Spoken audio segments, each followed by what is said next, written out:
Olá, colecionadores e seguidores do canal Coisa de Colecionador. Vou fazer um review aqui de um item, de uma publicação da Panini, que na verdade está um pouquinho atrasado o meu review, eu confesso para vocês.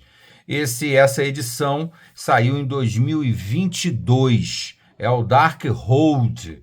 Mas antes de tudo, como sempre, você já sabe, se inscreva no canal e se no final você gostar do papo, deixa o seu gostei ou não gostei, faz parte da brincadeira.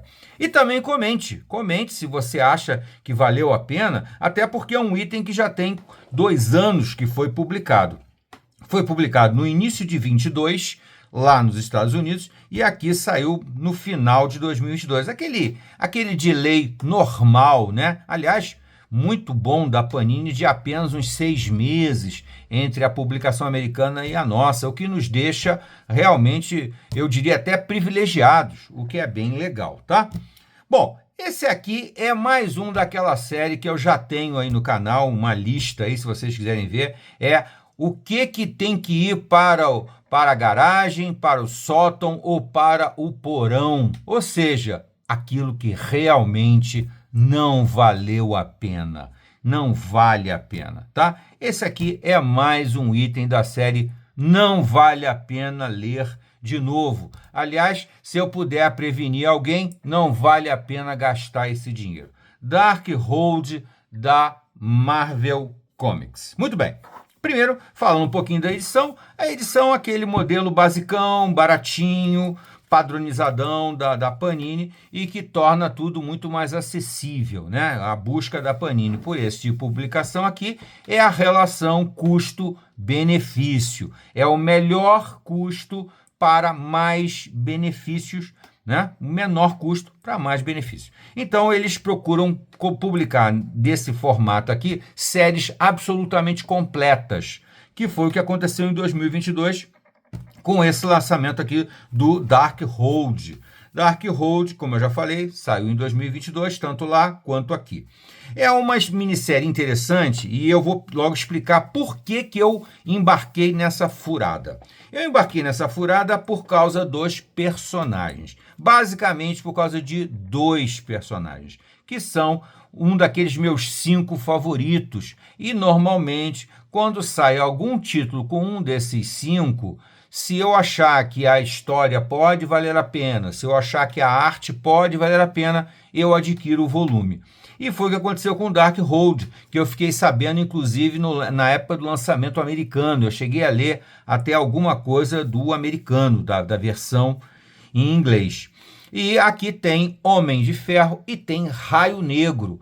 Homem de Ferro, um dos meus personagens favoritos, não resta dúvida nenhuma, mas Raio Negro, além de ser um dos meus personagens favoritos, o famoso rei que não pode falar, né? O rei mudo, ele não é mudo, né? Mas ele não pode falar, porque se a voz dele provoca catástrofes, né? O Raio Negro dos Inumanos. E é muito raro história com os Inumanos, quanto mais com o Raio Negro. Então, é aquele negócio, né?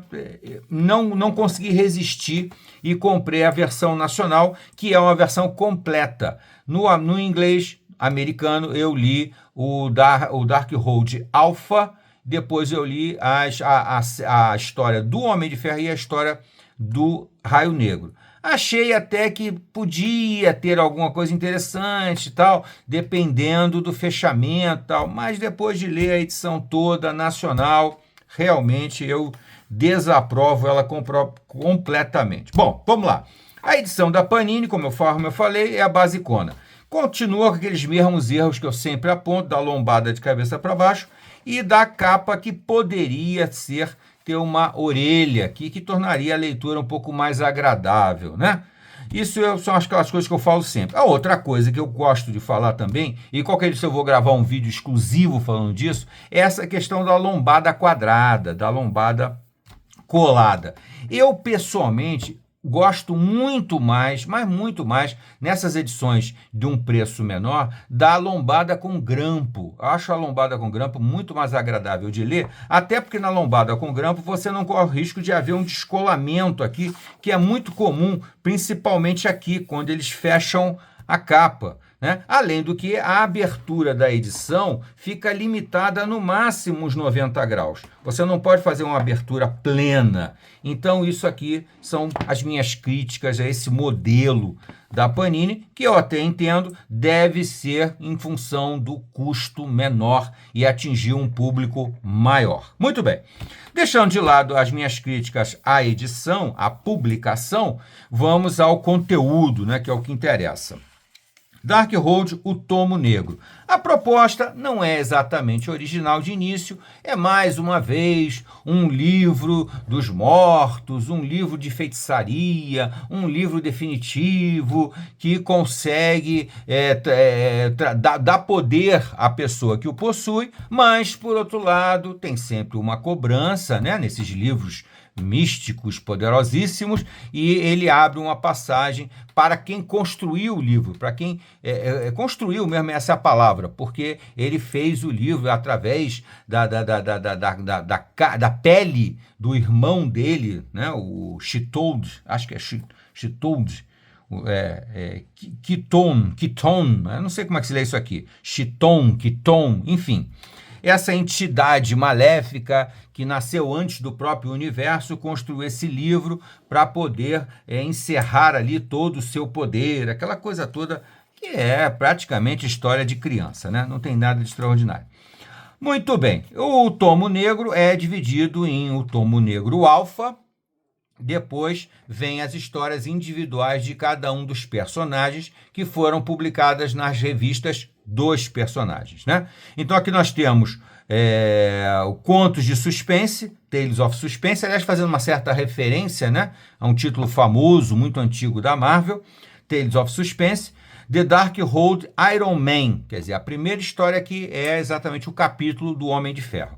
Depois, A Última Gota, Darkhold Blade, que aí é um personagem, né, o Blade, personagem caçador de vampiros, aquela coisa toda, que é um personagem que eu acho bem sem graça, não gosto do Blade, acho que é aquele clichêzão, né, caçador de vampiro, tal, aquela coisa super batida, né.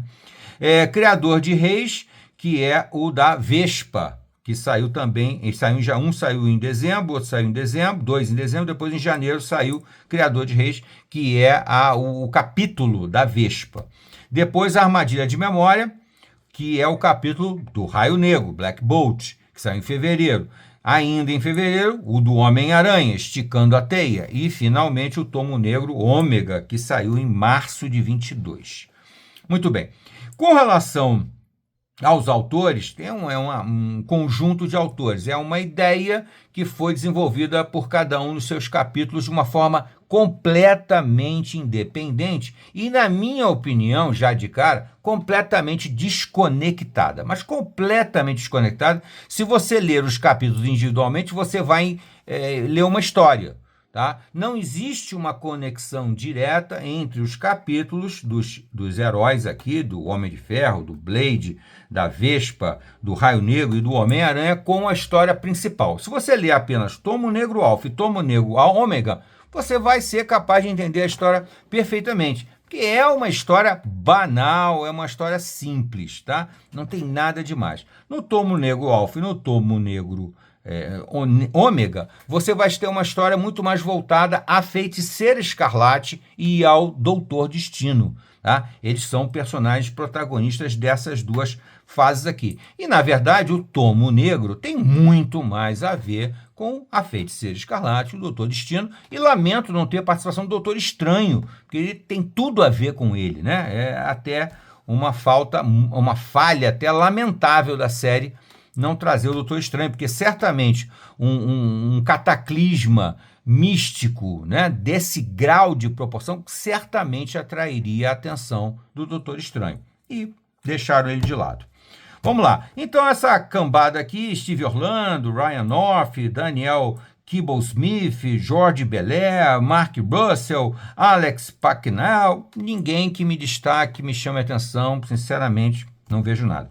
Na arte, você tem esse Sean Tormey, não sei se é Sean Tormey ou Sean. Bom, Sean Tormey é o autor, o artista de Alpha e Ômega, do início e do fim. Esse cara, eu dou até uma nota 7 para ele, é um artista razoável. Mas o restante, meu amigo, é bem fraco mesmo, é caça-níqueis e caça-níqueis bem bobo mesmo, bem fraco mesmo. Então tem Guilherme Sanna, Federico Sabatini, Claire Rowe, David Cutler, Jill Neves, etc, etc, etc, e ninguém expressivo, artistas bem fracos, na minha opinião. Bom, então, conforme eu já falei, é uma história, esse Tomo Negro é um personagem que já está na Marvel desde o início da Marvel. Ele até faz uma referência aqui, que a primeira aparição do Tomo Negro foi em 1972. Depois ele surge novamente em 75, geralmente envolvendo a Feiticeira Escarlate, por isso ela volta aqui também. Dessa vez ele pretende fazer uma coisa um pouco mais definitiva, né? Se bem que no universo de quadrinhos nada é definitivo, nem morte é definitiva, né? Então aqui começa com a arte do Sean Tormey, com a arte da capa aqui do Greg Smallwood, que é um artista até que eu gosto. Essa capa é bem interessante, ele já fez alguns trabalhos até para DC Comics também, né? Legais. E então eles estão escavando aqui lá e encontram o tal do livro. E já automaticamente a Feiticeira Escarlate tem um pesadelo em que apresenta para ela que o livro foi encontrado, né? O livro avisou a ela, não sei quem avisou a ela, enfim. É uma história bem infantilzinha, não tem nada de especial, e ela então vai procurar o livro e encontra o Doutor Destino. E daí Destino, com aquela arrogância sempre típica dele, acha que pode resolver tudo. Primeiro ele queria o poder, depois ele percebe que o Chiton é perigosíssimo, né? Então ele resolve enfrentar o Chiton sozinho. Paralelamente, a Feiticeira Escarlate, com a ajuda de uma personagem que eu nem conhecia, essa Vitória, acho que é Vitória, uma personagem que eu nem conhecia, ela convoca 5 personagens que teriam as características dos 5 guerreiros originais que contiveram o Chiton, que conseguiram conter o Chiton. Ela faz aqui essa descoberta, aqui, ó. Aqui estão os 5 cavaleiros originais, cada um deles tem um nome, né? Deixa eu ver como é que eles são aqui, como é que eles chamam. Eles dão um nome para cada um deles e encontram os equivalentes dele nessa Terra, né? Na nossa dimensão. Então, vem aqui o Sonhador, que é o Homem de Ferro, o Caçador, que é o Blade, a Artista, que é a Vespa, o Estoico, que aliás é muito apropriado para o Raio Negro, e o Homem-Aranha, que é o Tolo, tá? E aí eles aí vão ter que enfrentar o Tomo Negro, aprender alguma coisa com o Tomo Negro para poder confrontar o Chiton no final, né? Daquela coisinha de sempre. Então, o primeiro é uma abertura, a apresentação dos personagens, eles se transformam em coisas esquisitas, totalmente desnecessárias e dispensáveis, e aí se tornam aquele negócio, né? Eles entram no universo da loucura, né? Bom, então entra aqui contos de suspense, que já é a fase do Homem de Ferro, e eu já digo para vocês que a história tem pouquíssima ou nenhuma conexão com o universo, com a história principal. É uma história de loucura, né? É uma história de transformação, é uma história de reflexão. Vai buscar lá nas origens do Homem de Ferro motivos para ele fazer algumas alterações no seu destino. Logicamente, eu não vou contar muito, porque se você ainda assim tiver interesse de ler, leia. Aqui já na última gota, vem aqui então a história do Blade, que já não tem a mesma pegada, mas também age dessa forma. Seriam o que a loucura poderia fazer o Blade deixar de agir exatamente como o Blade, né?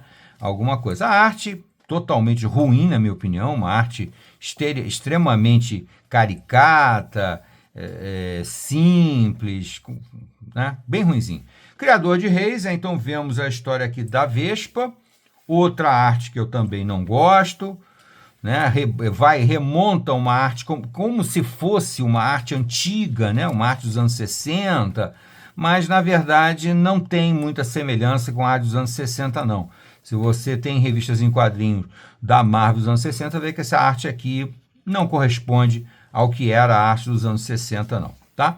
Então também não me agrada nem um pouquinho. E aí vem a segunda história que mais me interessava, que é a do Raio Negro, né? Outra história totalmente desconectada da história original, apenas mostrando que o Raio Negro também passou por uma grande transformação por causa da loucura que o Tomo Negro pode ter provocado, né?